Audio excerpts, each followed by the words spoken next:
going to start here, and I'm calling this the mythology of belief. Okay, so my interest during the pandemic has largely been on the, I'm just making a note of my time starting, has largely been on the nature of beliefs that each of us holds and that hold and support us, where they originate, and what may make us cling to beliefs long after they have been proven untrue or massively exaggerated. After the belief is created to avoid something true that needs to be confronted, something hiding in plain sight. And first slide. Beliefs are major elements in giving our lives a sense of coherence. Beliefs are mythic in nature and shape the stories we tell, are attracted to, and help to cohere our identity. Further, we cannot uncouple our beliefs from the story or stories we tell ourselves or have been told to us that relates intimately to our sense of identity and even purpose in life. Perhaps we can propose that our narratives are like the spine of our beliefs, like the spine of a book full of competing narratives that comprise who we are. And they reveal what we believe in narrative form. I hope together we can make some sense of this in the next few minutes. Recently, I read an op-ed piece in which the writer suggested, quote, "The foundation of our democratic institutions is the belief of the public that elections are free and fair." End of quote. Belief as foundation, belief as baseline. We all have a natural impulse or instinct to believe in something. Why is that? Why is a fascinating question. It seems in the period we are slogging through today that a belief rests less on its being true than on its level of emotional value and persuasion for an individual or a people. Whatever each of us accumulates in our storehouses of beliefs will in fact shape the story that we live by.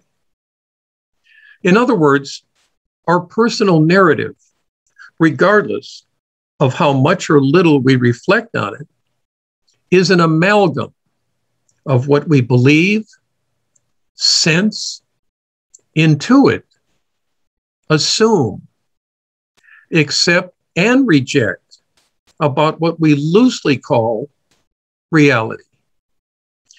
The efficacy of a belief is highlighted most often by how much affect or emotional response it elicits from its adherents. When any of our beliefs calcify into an ideology that, for example, this is the truth and only it, rather than this is my perception of what is true, then out of that stance often arises resentments, denials, divisiveness, and even violent responses to what others have settled on, what is true for them.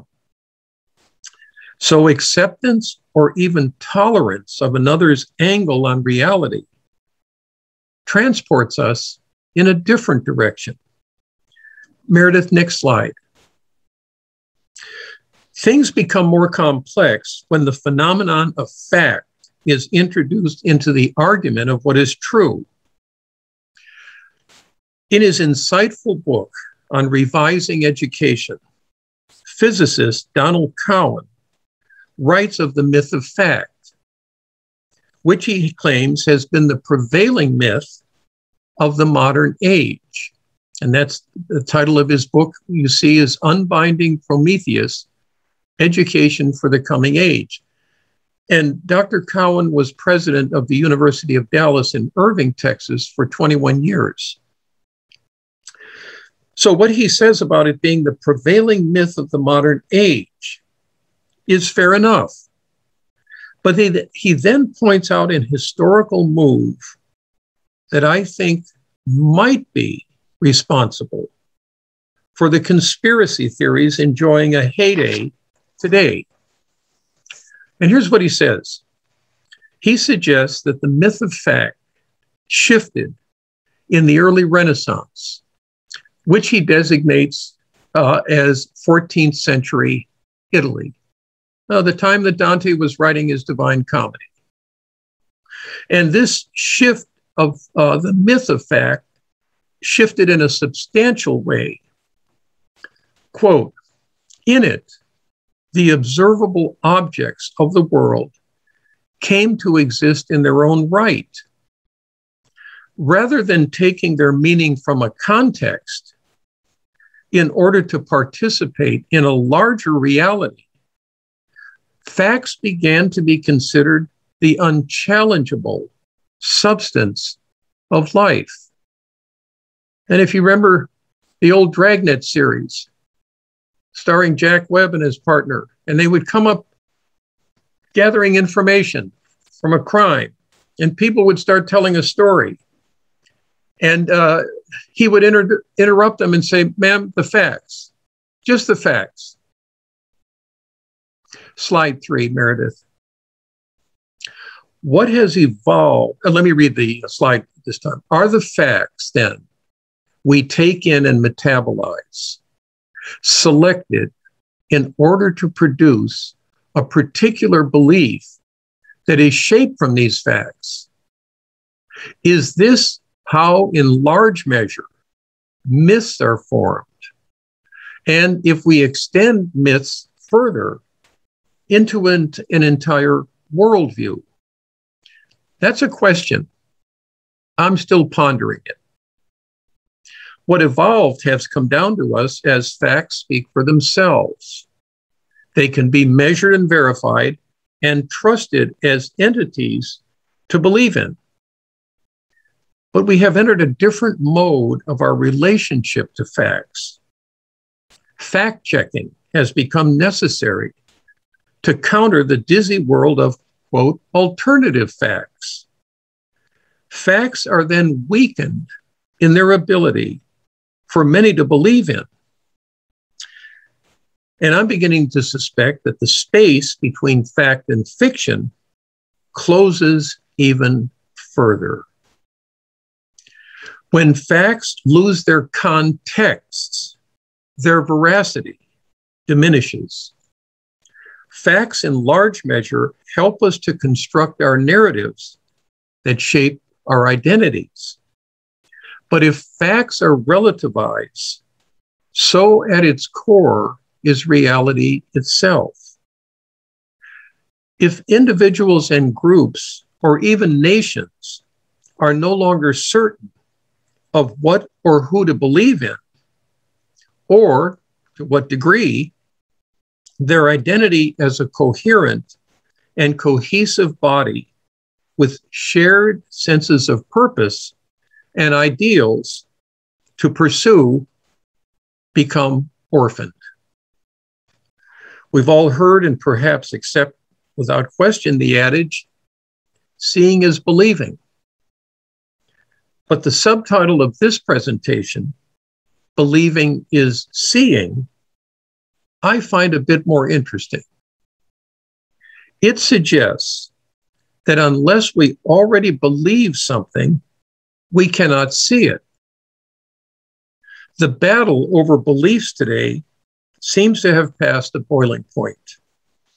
News shows, opinion pieces, other public forums of communication are all intent on showing us one position or another so we might succumb to believing it. And Meredith, slide 4, please. Historically, battles, wars, ethnic cleansings are fought for primarily the same reason: a clash of beliefs. Beliefs, while necessary, can dull our perspective and filibuster all other beliefs that challenge what we hold sacred. My beliefs can then, over time, metabolize into an ideology. The thinking goes like this: we don't agree with your beliefs, so we will set out to silence what threatens our belief system. Now, the underlying assumption or belief is that we are right and you are wrong. Because I believe this version / vision of what constitutes reality and yours does not, I may silence you in order to eliminate the gnawing discomfort of hearing ideas, attitudes, and beliefs that contradict mine. Now, the trouble here is that often what I believe or what you believe cannot be proven in any airtight and ironclad way or perspective. The fantasy is, however, that I muster to prove my point or prove my point of view can also be manipulated to fabricate the veracity of my perspective.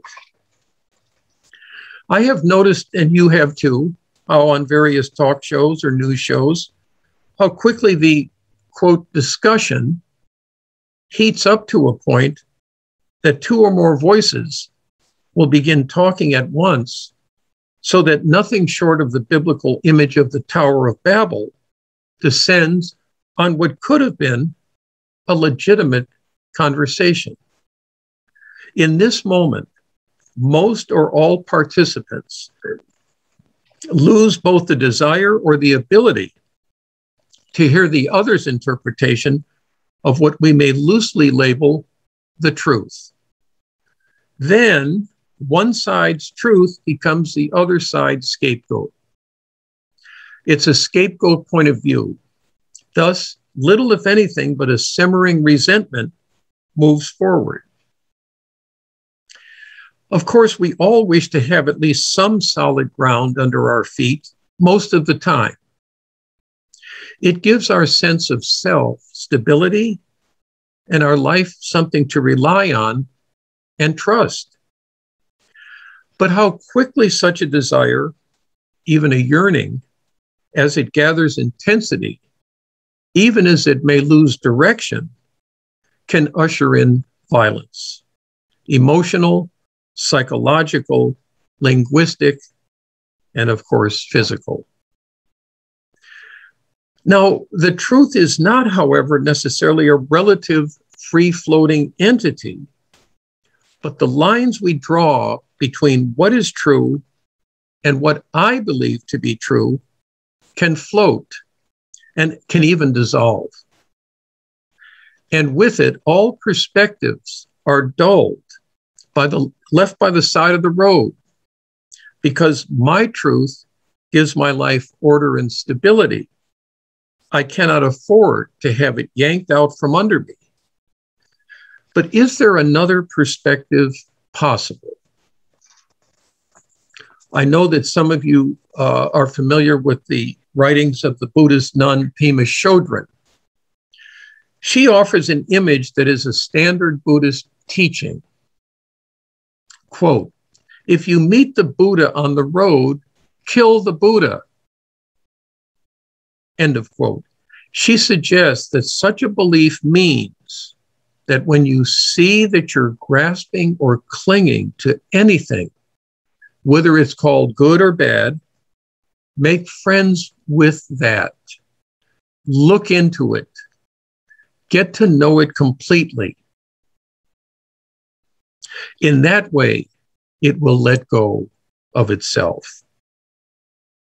When you find yourself clinging to one description or understanding of the Buddha, or any idea or point of view, then it may be time to give it a closer look. Let's bring into this discussion C.G. Jung for a moment. In one of his most prominent volumes in his collected works, titled Psychology and Religion, West and East, he offers us this insight. After suggesting that no science can consider its hypothesis to be the final truth, he continues. And Meredith, the next. The very existence of a belief has in itself the reality of a psychic fact. Psychology has no Archimedean point outside, since all perception is of a psychic nature, and we have only indirect knowledge of what is non-psychic. So, for example, I believe that X is true, or I believe that X is false. Metaphors aid us in approaching what cannot be known in a knowable form. It can't be literally known. When I tell my myth, my story, wrapped in my identity, what am I questing to know? And what am I questing to affirm? To know the unknowable is one option, or so I believe. Facts are not synonyms for truth, but a narrative couched in metaphor can gain closer access to what is true. Jung's writing is such fertile soil for this entanglement of truth, fact, belief, opinion, conjecture, myth, and narrative. That's a mouthful. Now, I don't want to wear you or him out, but bear with me in this next citation. Meredith, slide 6.